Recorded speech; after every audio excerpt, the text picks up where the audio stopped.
नमस्कार. आजच्या मराठी धड्याचं नाव आहे गोविंदपूल. हे एक छोटेसे गाव होते, डोंगराच्या कुशीत वसलेले. कुठे जायचे झाले तरी 1-2 दरडी चढून उतरून जावे लागे.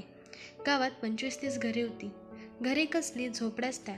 अशाच एक झोपडीत गोविंदा नावाचा एक मुलगा राहत होता. असेल 10-11 वर्षाचा. 5 वर्षापूर्वी नदीला अचानक पूर आला. त्या पुरात गोविंदाचे वडील वाहून गेले.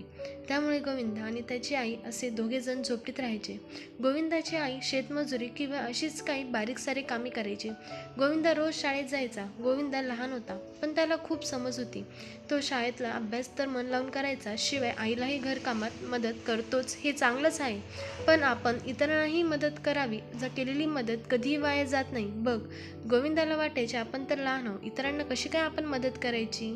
गोविंदाची शाळा त्याच्या गावापासून 2-3 किलोमीटर अंतरावर होती. गावातील सारे मुले शाळेला चालत जात. शाळेच्या वाटेवर एक छोटासा ओढा होता. 8 ते 9 महिने तो ओढा ठणठणीत असायचा, परंतु पावसाळा आला की त्यातून लाल भडक पाणी तुंबडत भरून व्हायचे. पाण्याला ओढ एवढी असायची की माणूस धोरत वाहत चाललाच म्हणून समजा. दरवर्षी पावसाळा आला की गोविंदाची आई धसकाच घ्यायची. कधी एकदा पावसाळा संपतो असे तिला वाटायचे. आईने गोविंदाला बजावून ठेवले होते, ओढ्याला पाणी आलं की ओढ्यात पाय नाही टाकायचा. आईची ही सूचना गोविंदाने आजपर्यंत तंतोतंत पाळली होती. आता तो 5वीत आला होता. ओढ्याला पाणी आले की त्याला शाळेत जाता येत नसे, त्यामुळे अभ्यास मागे राही. यावर काय मार्ग काढावा हेच गोविंदाला कळत नव्हते. एके दिवशी गावातला 5-6 वर्षाचा एक मुलगा ओढा ओढताना पाण्यात वाहून जाऊ लागला. तेव्हा लोकांनी त्याला पाण्यातून वर काढले. बुडता बुडता तो वाचला. त्यामुळे ओढ्यावर पूल बांधायला हवी अशी जोरदार चर्चा लोकात सुरू झाली. पण पाऊस थांबला तशी चर्चाही थांबली. गोविंदा या घटनेने अस्वस्थ झाला. त्याने गावातल्या वडीलधाऱ्या माणसांकडे पुलाचा प्रश्न काढला, पण त्याचे म्हणणे कोणीच मनावर घेतले नाही. मोठी माणसे यात लक्ष घालणार नाही. आपण मुलांनीच पुढे येऊन काहीतरी करायला हवे हे गोविंदच्या लक्षात आले. गोविंदा शाळेतल्या निरनिराळ्या उपक्रमात नेहमी भाग घ्यायचा. विज्ञान प्रदर्शनात बक्षीसही मिळाले होते. गोविंदाचे सर्वांनी कौतुक केले होते. युद्धाच्या वेळी घडीचा पूल वापरतात, तो लोखंडी असतो. आपण लाकडाचा करू, म्हणजे तो या पावसाळ्यात तरी उपयोगी पडेल. येत्या उन्हाळ्यातील सुट्टीत असा पूल तयार करायचाच, असा गोविंदने विचार केला आणि त्याने ही कल्पना आपल्या मित्रांच्या कानावर घातली. सुरुवातीस त्यांना ती अवघड वाटली, पण गोविंदाने त्यांच्या एक शंका दूर केल्यावर त्यांनी प्रयोग करून पाहण्यास संमती दिली. गोविंदाची कल्पना अगदी साधी सोपी होती. एक लांब रुंद शिडी तयार करायची, तिला दोन्ही बाजूने हात धरण्यासाठी आधार द्यायचे आणि ओढ्यावर योग्य त्या ठिकाणी दोन्ही तीरांवर ती शिडी ठेवायची की झाला पूल. एके दिवशी गोविंदा व त्याचे मित्र ओढ्यापाशी गेले. पाहणी करून त्यांनी पुलासाठी जागा नक्की केली.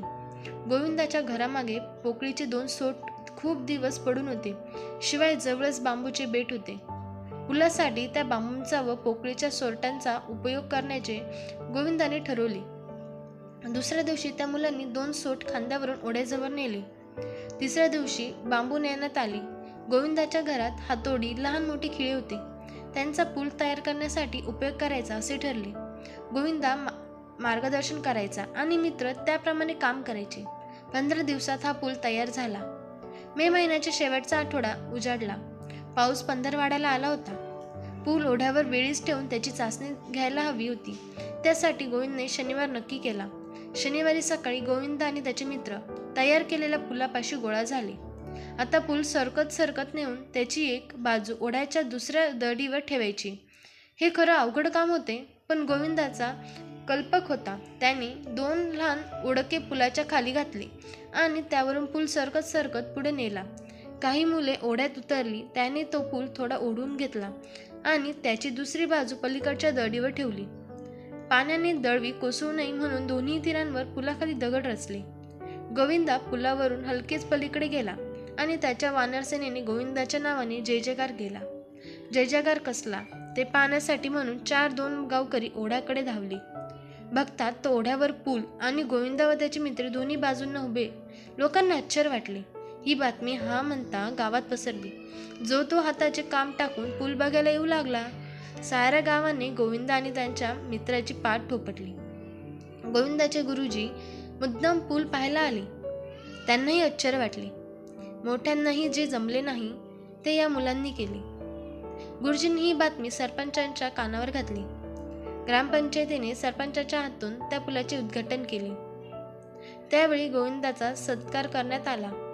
ग्रामपंचायतीने हातभार लावून पूल ठाकाठीक करून घेतला आणि त्या पुलाला गोविंद पूल असे नाव ठेवले.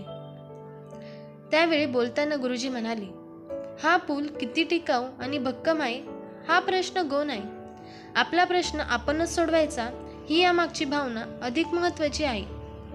गोविंदाचे होत असलेले कौतुक पाहून त्याची आई भारावून गेली. तिने गोविंदला पोटाशी धरले आणि विचारले, गोविंदा, तुला हे सुचलं तरी कसं?